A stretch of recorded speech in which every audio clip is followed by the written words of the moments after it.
Greetings, Neuse Little Pod listeners. This is your host, Matt Gore, reminding you to please like, follow, subscribe, and share the podcast on your available podcast apps such as Spotify, Apple Podcasts, YouTube, iHeartRadio, and any other podcast app you can think of. Share our episodes on Facebook and let us know what you think with a comment or review. Now, please enjoy the show.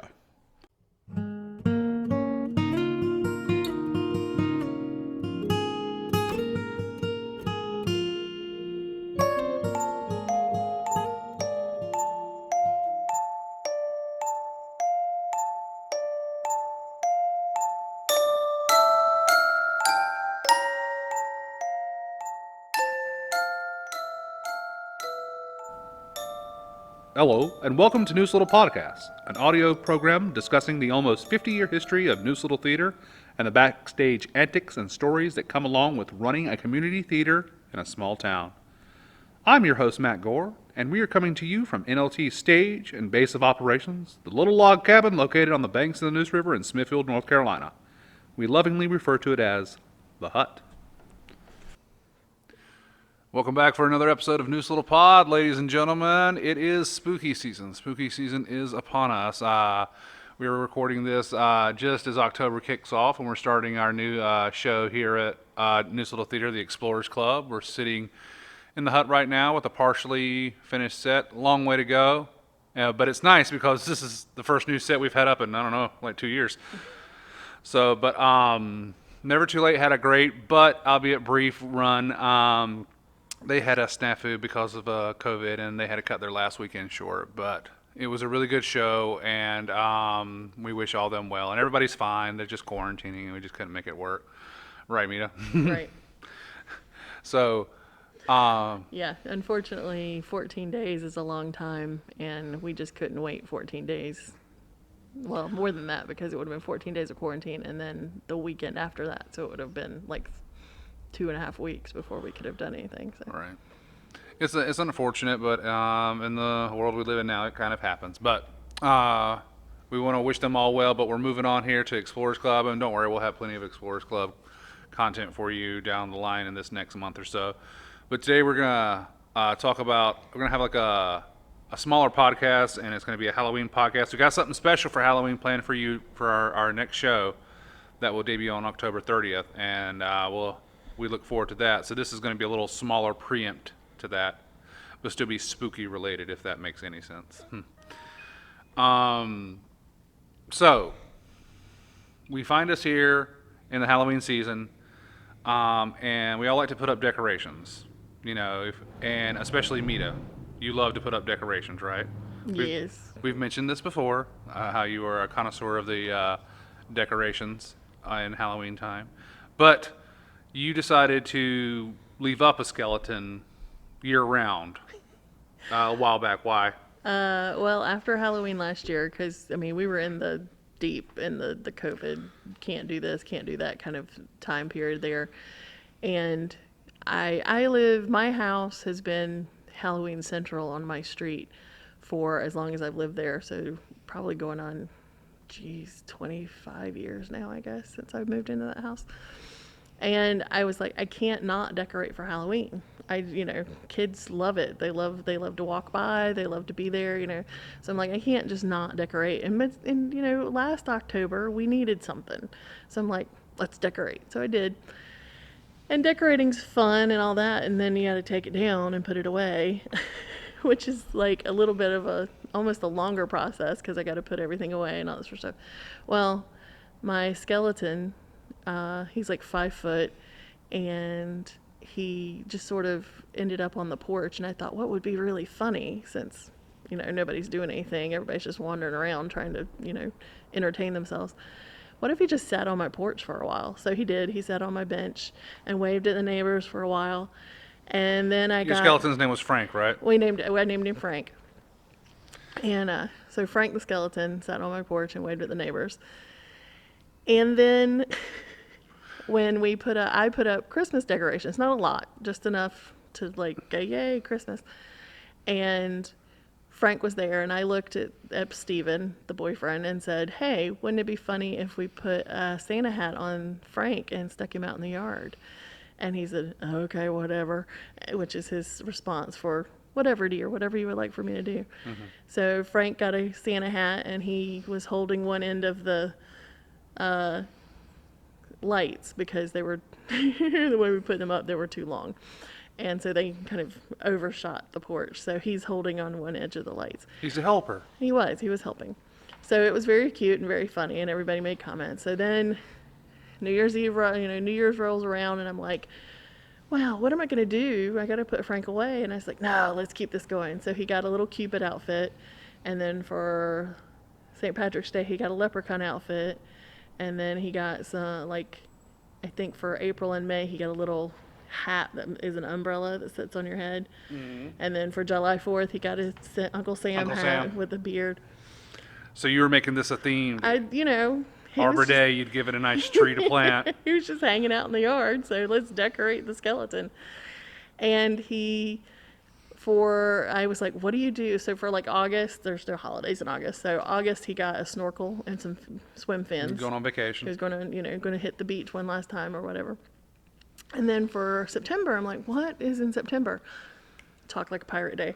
So I got him, the first time I went full-fledged, full costume, I got him like a kid's, like age 6 was perfect for him. Like pirate costume with the hat and a sword and the full, outfit. Put him out there, was so excited. September 1st, he's in his little outfit, took pictures, all that sort of stuff. And then on September 3rd, Stephen and I went out of town for a week. Somewhere between September 3rd and September 8th, someone took Frank out of my front yard. Son of a bitch. 11 months Frank had been in my yard. And someone decided, I need that skeleton, and just took him. Let me tell you, you've messed with the wrong community theater people. Because don't worry. Frank will come back one way or another. So, all right. So when all this was going down, I was like, okay. I was like, that's weird. It's some kids fooling around. It's some kids messing around. They took the skeleton. Blah blah blah blah blah. Yeah. But then it escalated. What happened? Well, I was thinking it's just somebody playing a prank, and they'll come and bring him back, because sometimes that happens. We had a Christmas display out here on the town commons, and someone stole the Santa Claus, the little praying Santa that went with the You scene. stole Santa too, huh? Yeah. No, it wasn't the same guy, I don't think. But a big to-do was made because Chris Johnson's mother, I think, painted them. So, I mean, it was something that was very personal to him. And a big to-do was made out of it. And it came back and was left at the Hastings house and said, we're so sorry. It was a prank. We didn't mean to take it. We didn't think it was going to be a problem. So they did return the Santa like 2 or 3 days later. And we didn't think it was going to get that big. they were like, oh, God, we're in trouble. Apparently they took it and put it on somebody's yard thinking it was funny and whatever. I don't remember a whole lot of the details for it, but I know I wasn't involved. So you thought maybe this was something along those lines? I was thinking it was something along those lines. Somebody would do, or like the Smithfield flag that fell, and the people would take it around and take it on vacation with them, and it has its own Facebook page, okay. the Smithfield flag. Anyway. If it has more listeners than this podcast, I'm going to be mad. So I thought maybe it was something like that. Someone would start posting pictures, but I really thought it was somebody I might know, and it would be something like the traveling gnome shtick that went on. So years you're thinking ago. you're gonna go to the store, a grocery store one day, and you're just gonna see Frank in the back of a truck or something? Or I would get an email and go, look where I'm at. I'm having so much fun without you, something Right. like that. And so that's what I was like, I wonder. And then I decided to be cute and funny, and I made a missing poster. And people are like, share it, and we'll put it on, we'll share it on Facebook and see what we can find. I'm like, okay, fine. So, I send it off, and they start sharing it in yard sale groups and on other groups and neighborhood watches and stuff like that. Well, someone made a Facebook page called Franklin Stealer, Stealer. So someone saw that, and they're like, oh, that's the skeleton I stole. Well, I'm gonna make a page back. And they made a page, and they took a picture of my skeleton of Frank hanging in a tree, and made it the profile picture. when I saw that Facebook post, I'm like, okay, this is really a prank. This is someone Right, pranking that's what Nita. I thought. Yes. I thought, and then I thought it was funny because, well, and then then they started, because the post was public, people were sharing it and all that sort of stuff.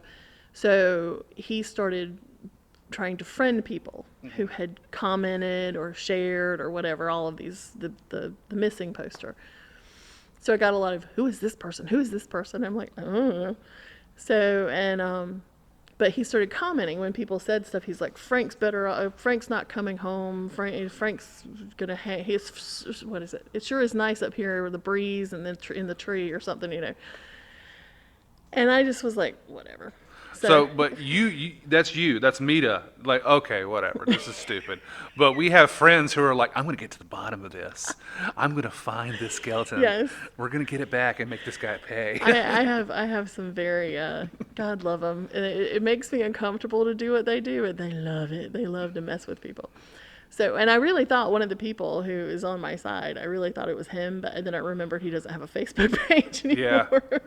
Yeah. I thought this is right up his alley, and so I thought, okay, dude, you want to play? Let's play. Mm-hmm. And so I put a picture of the little short skeletons. They're like 2 feet tall, and they have. You had these already, right? I had them already. Yeah. And I was going to use them for something else, and so I have 6 of them, but I put 2 of them out in the yard, and they have a little sign that says, "Bring Daddy home. We miss our daddy." Mm-hmm.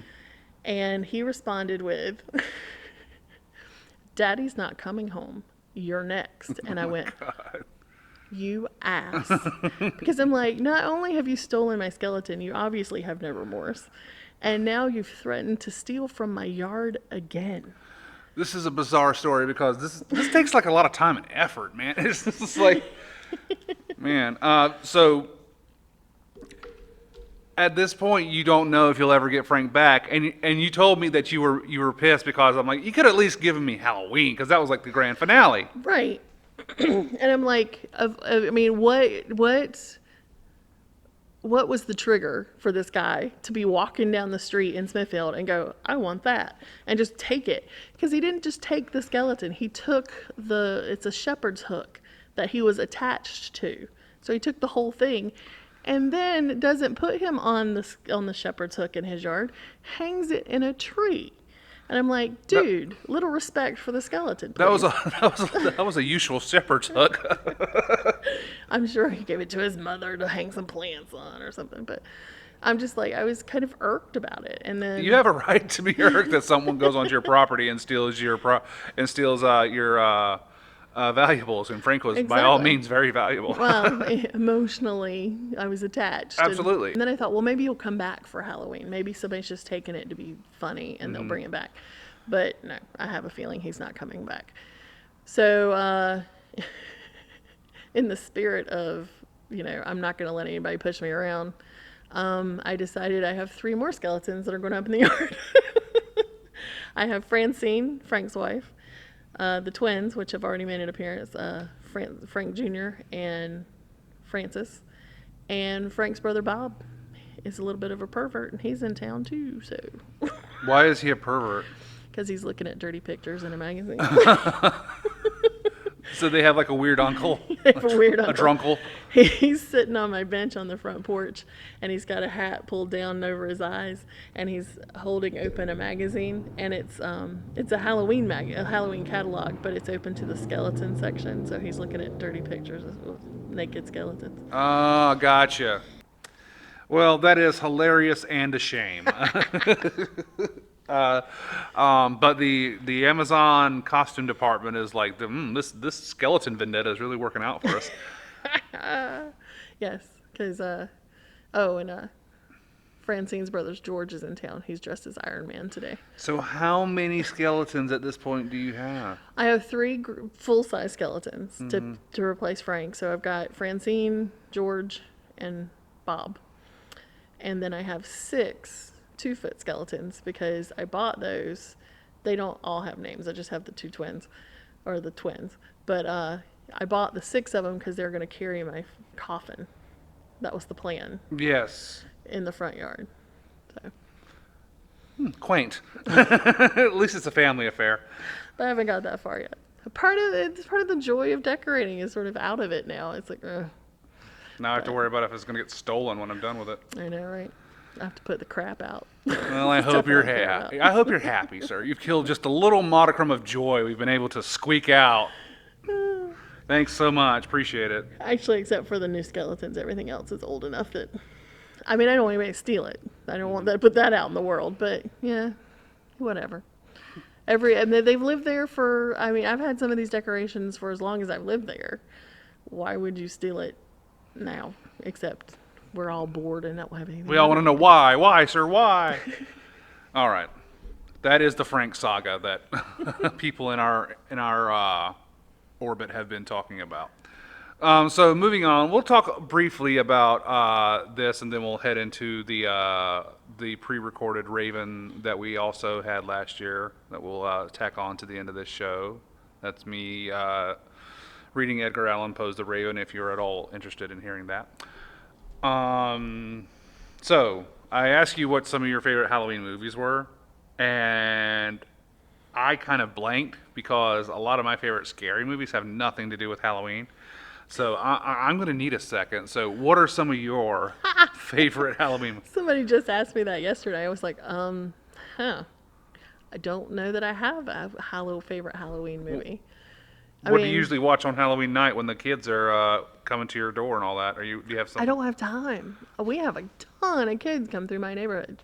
Like, we how many? Truck them in. I counted when we don't have as many as we used to. At the height, we had probably 300, 350 kids come through. Because I was actually counting. I counted all the candy, and then I counted it all at the end of the night. And I'm one of those picky people who only give out one piece to each Well, kid. you have to have enough for everybody. I also give away things that aren't candy, too, for the kids who don't want candy. So I have pencils, which... Well, I don't live in an area. I live in a house, but I don't live in an area that gets trick-or-treaters because it's right next to a highway. I was going to say, yeah. I mean, if you don't have, like... I mean, I live in town, so I have a sidewalk, and it's very walkable. Which is why it's odd that guy was there to steal Frank that night. Why is he there on that street? Usually at that type of night, it's either somebody that lives there or a cop or somebody. That's an out-of-the-way street. And that's what I'm wondering. I'm wondering if either because it was a holiday weekend. It was Labor Day weekend. So I don't know if he was out drinking with his buddies and they were just wandering the streets. They were just wondering, I want that skeleton. Let's take him home. I hope that's what happened. That at least halfway makes sense. It's wrong. Or if for some reason he came through Smithfield and saw it and thought, I'm coming back for that. I don't know. All right. Anyways, so yeah, I don't get a lot. I don't get a lot of trick-or-treaters. We don't get any. But we do try to watch a couple of scary movies. Tamara likes them a lot more than I do. My brother Justin he knows a lot more about horror movies than I do. He has a very extensive collection of them. But as far as ones we like to watch, whenever it snows, I know we like to watch The Shining. Yeah. If it snows outside, we got to watch The Shining. And if it's July 4th, we try to watch Jaws. Well, yeah. Well, that's a given. And but for Halloween, there's never a set one. We love Christmas to me is Die Hard. Right. Yeah, Justin likes to watch Die Hard on Christmas, even have hot wings. That's like a little tradition that we do. I love Die Hard, but I don't need to watch it every single year. It's awesome. Watching Hans Gruber fall from Nakatomi Plaza. It's not Christmas till he does. Yep. But I would say that the John Carpenter's original Halloween, that's a boring choice, but I love the simplicity of it. It's not even that scary a movie, really. It's not even that bloody a movie. It's just a very simple movie about a killer with a butcher knife taking out babysitters. That's really. Did you ever see that as a kid, Mita? No, What's your favorite? When you were a child or a teenager, a horror movie experience that is kind of seared into your brain?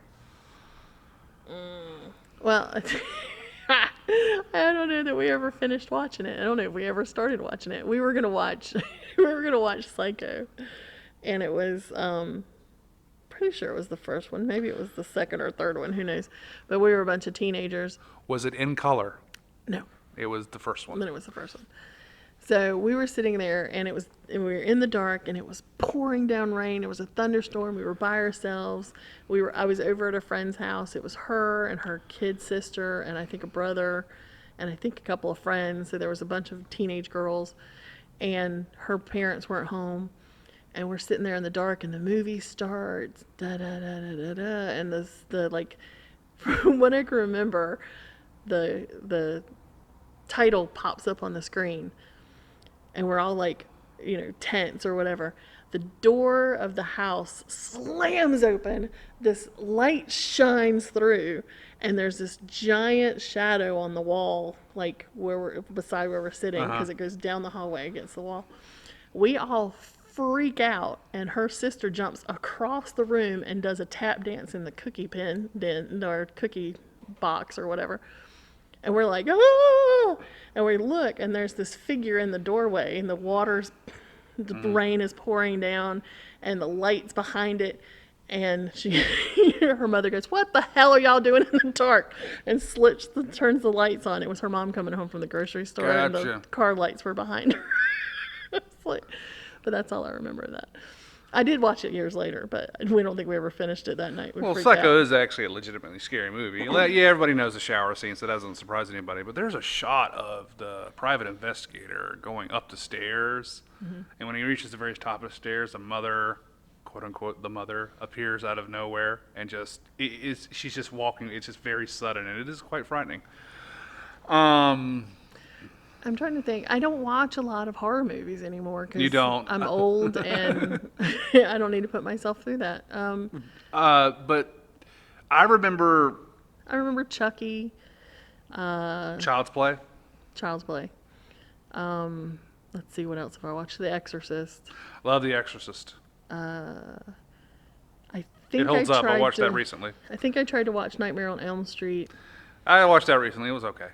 Needed to see that one as like a teenager or something to really appreciate it. Never watched any of the Friday the 13th. So Friday the 13th, okay. So I remember us finally renting that one night, and my mom was just so like, it's going to scare you. I just don't think it's a good idea. And meanwhile, I'm like 17, and Justin's like 13, and she was so worried when we were watching it. And it is sometimes it's frightening, but really it's an old lady going around because the first one, it's not Jason, it's Jason's mother.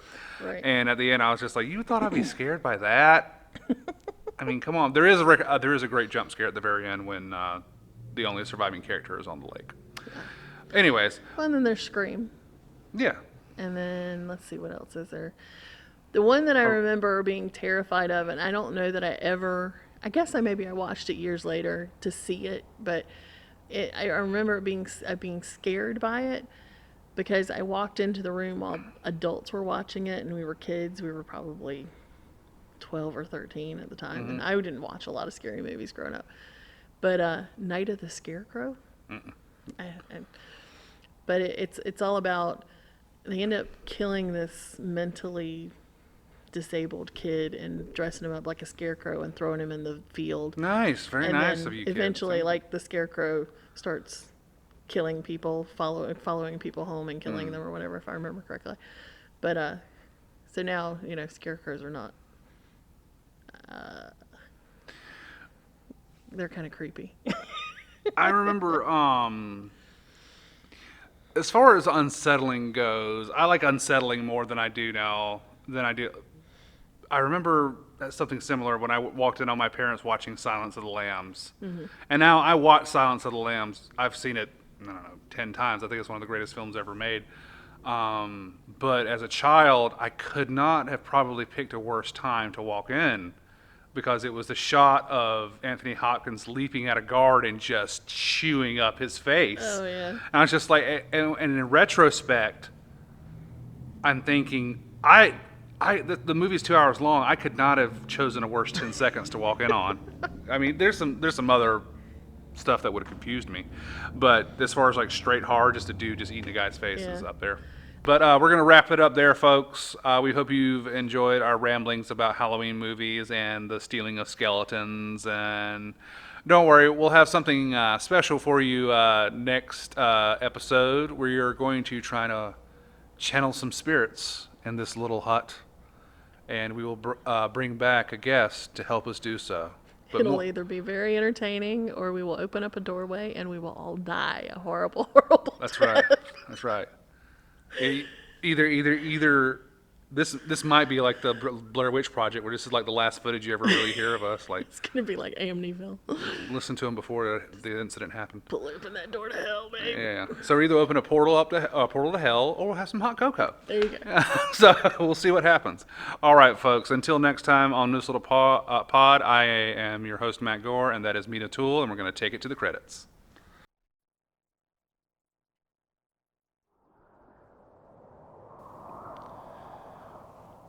Once upon a midnight dreary, while I pondered weak and weary over many a quaint and curious volume of forgotten lore, while I nodded, nearly napping, suddenly there came a tapping, as someone gently rapping at my chamber door.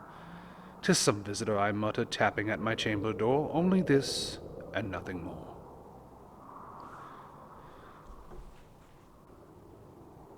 Ah, distinctly I remember, it was the bleak December, and each separate dying ember wrought its ghost upon the floor. Eagerly I wished the morrow, vainly I had sought to borrow from my books surcease of sorrow, sorrow for the lost Lenore, for the rare and radiant maiden whom the angels name Lenore, nameless here forevermore. And the silken, sad, uncertain rustling of each purple curtain thrilled me, filled me with fantastic terrors never felt before, so that now, still the beating of my heart, I stood repeating, "'Tis some visitor entreating entrance at my chamber door, some late visitor entreating entrance at my chamber door. This it is, and nothing more." Presently my soul grew stronger, hesitating then no longer. "Sir," said I, "or madam, truly your forgiveness I implore, but the fact is I was napping, and so gently you came rapping, and so faintly you came tapping at my chamber door, that I scarce was sure I heard you." Here I opened wide the door. Darkness there, and nothing more. Deep into the darkness peering, long I stood there wondering, fearing, doubting, dreaming dreams no mortal ever dared to dream before. But the silence was unbroken, and the stillness gave no token, and the only word there spoken was the whispered word, "Lenore." This I whispered, and an echo murmured back the word, "Lenore." Merely this, and nothing more. Back into the chamber turning, all my soul within me burning, soon again I heard a tapping something louder than before. "Surely," said I, "surely that is something at my window lattice. Let me see, then, what thereat is, and this mystery explore. Let my heart be still a moment, and this mystery explore. 'Tis the wind, and nothing more." Open here I flung the shutter, when, with many a flirt and flutter, and there stepped a stately raven of the stately days of yore. Not the least obeisance made he, not a minute stopped or stayed he, but with mien or lord or lady perched above my chamber door, perched above a bust of Pallas just above my chamber door, perched and sat, and nothing more. Then this ebony bird beguiling my sad fancy into smiling by the grave and stern decorum of the countenance it wore. "Though thy crest be shorn and shaven, thou," I said, "art sure no craven, ghastly, grim, and ancient raven, wandering from the nightly shore? Tell me what the lordly name is on the night's Plutonian shore." Quoth the raven, "Nevermore." Much I marveled this ungainly fowl to hear discourse so plainly, though its answer little meaning, little relevancy bore, for we cannot help agreeing that no living human being ever yet was blessed with seeing bird above his chamber door, bird or beast upon the sculptured bust above his chamber door, with such a name as Nevermore. But the raven, sitting lonely on the placid bust, spoke only that one word, as if his soul in that one word he did outpour. Nothing farther than he uttered, not a feather then he fluttered, till I scarcely more than muttered, "Other friends have flown before, on the morrow he will leave me, as my hopes have flown before." Then the bird said, "Nevermore." Startled at the stillness broken by reply so aptly spoken, "Doubtless," said I, What it utters is its only stock and store, caught from some unhappy master, whom unmerciful disaster followed fast and followed faster, till his songs one burden bore, till the dirges of his hope that melancholy burden bore of nevermore. But the raven, still beguiling my sad fancy into smiling, straight I wheeled a cushioned seat in front of bird and bust in door. Then upon the velvet sinking, I betook myself to linking fancy unto fancy, thinking that this ominous bird of yore, what this grim, ungainly, ghastly, gaunt, and ominous bird of yore meant in croaking, nevermore. This I sat engaged in guessing, but no syllable expressing to this fowl whose fiery eyes now burned into my bosom's core. This and more I sat divining, with my head at ease reclining on the cushion's velvet lining, than the lamplight gloated o'er, but whose velvet lining with the lamplight glowing over she shall press, nevermore. Then, methought, the air grew denser, perfumed from an unseen censer, swung by seraphim whose footfalls tinkled on the tufted floor. Wretch, I cried, thy God hath lent thee, by these angels he hath sent thee, respite, nepenthe from thy memories of Lenore. Quaff this kind nepenthe, and forget this lost Lodore. Quoth the raven, nevermore.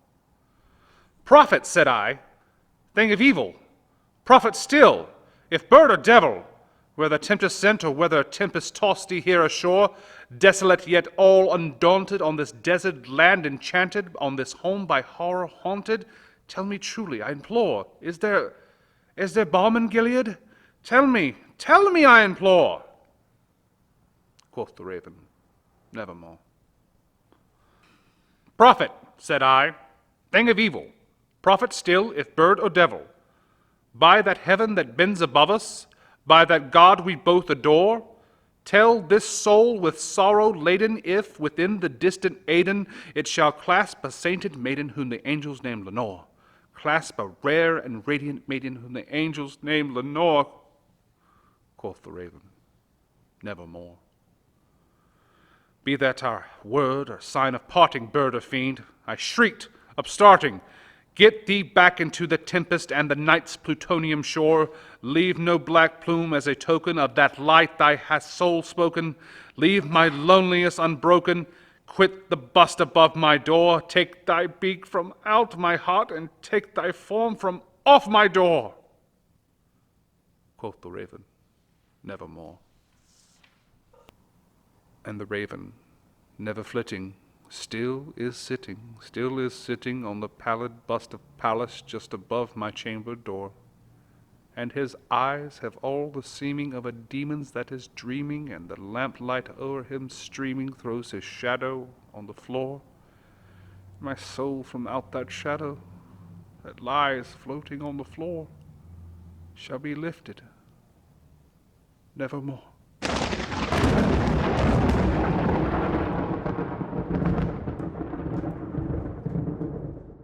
Credits for the show. Your host and creator is Matt Gore. That's me. My producer and editor is Mita Toole. That's me. Music is by Cody Walker. Please go look up Cody on Cody Walker Music on YouTube, and he's also on Cody Walker Music on Facebook as well. He's local, so and he's got a couple of albums out. Easy listening, John Denver type of guitar voice. That Cody Walker. All right. Thanks for listening. We'll talk to you later. Bye-bye.